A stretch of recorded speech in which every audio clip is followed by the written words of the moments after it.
Air pollution in Indian cities is obviously a huge problem. It's a health problem. It brings, at the end of the day, cancer, strokes, respiratory problems. So it must be taken very seriously, not just in India and China, but all over the world. City pollution is a big problem. The efforts try to move the traffic into renewable, based on solar. I mean, there's any number now of renewable cars which you can use, solar-powered cars. You can move the energy consumption into solar and renewable. That will help. Looking into the agriculture practices, how they can be more sustainable. You need to do all this at the same time. It's not easy. It cannot happen in one day. And I'm very confident that both the city authorities of Delhi and that the national government will take action. You need to act with the citizens and government and business at the same time. It's incredibly important that the Prime Minister take the lead, because without that very little will happen. But you also should inspire people to act from below. One of the most inspiring examples is a person called Afroz Shah, a young lawyer in Mumbai, who started the biggest beach cleanup in human history. He saw the beaches there. He felt we cannot continue to live like this. He did not call his member of the Lok Sabha or the local authorities and telling them to do something.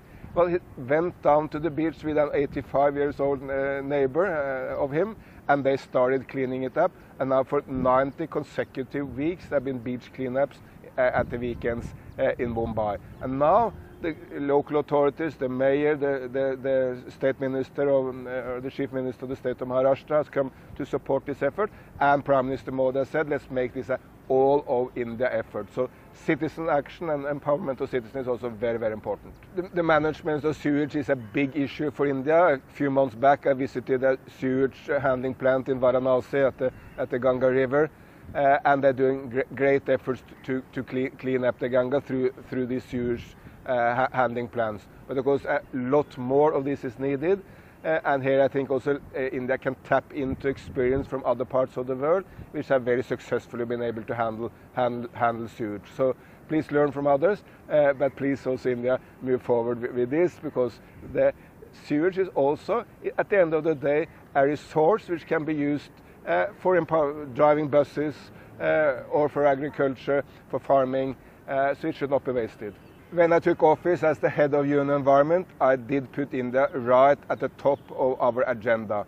That's because India is so important. I mean, it's very soon it will be the biggest nation on the planet population-wise. But it's also because so much positive is now happening in India. Prime Minister Modi taking the lead in cleaning up India, making India clean. A huge development into solar and wind power. So it's a lot of positive which we want to support from the point of view of the UN, because the leadership is with the government of India and the people of India, but we can support the government and the citizens of India. We should turn upon its head our thinking, because for very long we had the very old-fashioned view that waste is something which cannot be used for anything.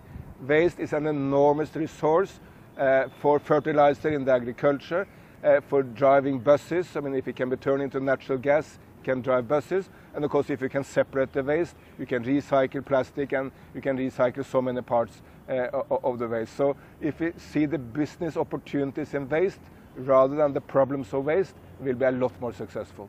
I think the Manega Swachh India campaign is really inspiring, and please support it. You should take the view that basically every Indian keep it very clean at home. No one is polluting your own home, no one is throwing away waste in your own home. Let's take that attitude to the local community and then to the all of India perspective. If we can keep our home clean, why can't we keep our communities clean? So please support this campaign. It's great that a TV station like NDTV takes the lead, but of course it's mobilizing the enormous power of 1.3 billion Indians, which will make the trick.